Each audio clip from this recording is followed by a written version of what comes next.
ఈరోజు కొత్త విధానాన్ని తీసుకొచ్చినాం. ఆధార్ కార్డు ప్రతి ఒక్కరికి గుర్తింపుగా ఈరోజు ఆధార్ కార్డు తీసుకొచ్చినాం.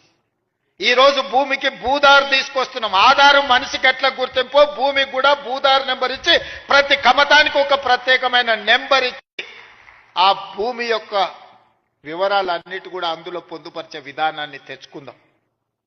ఇంత సాంకేతిక విప్లవం ఉన్నప్పుడు అదో పెద్ద సమస్యనా? ప్రతి భూమిని మెజర్మెంట్ చేసి సరిహద్దులు నిర్ణయించి ఇండ్ల ప్లాట్లకు చేస్తలేమా? ఇండ్ల ప్లాట్లకు సరిహద్దులు నిర్ణయించినప్పుడు భూమి కొలతలతో పక్కాగా రిజిస్ట్రేషన్ చేసుకోగలిగినప్పుడు వ్యవసాయ భూమిని కూడా పక్కాగా కొలిసి దానికి సరిహద్దులు నిర్ణయించడం పెద్ద సమస్యనా? మన రెవెన్యూ సిబ్బంది చేయలేరా ఈ పని?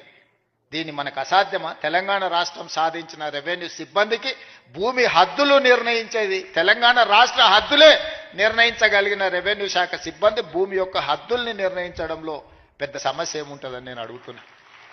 అందుకే రాబోయే రోజుల్లో ప్రతి భూమిని పక్కాగా కొలతలేసి హద్దులు నిర్ణయించి దానికి సంబంధించిన రిజిస్ట్రేషన్ డాక్యుమెంట్ చేసి భవిష్యత్తులో ఎలాంటి సమస్యలకు తావు లేకుండా ఎలాంటి వివాదాలకు చోటు లేకుండా మన చట్టాన్ని బలోపేతం చేసుకుందాం.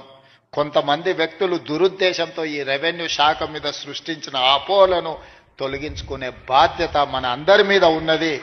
మీలో ఒకటిగా నేను మాటిస్తున్నా, మనం ఏ తప్పు చేయొద్దు, చట్టాలను పకడ్బందీగా అమలు చేద్దాం.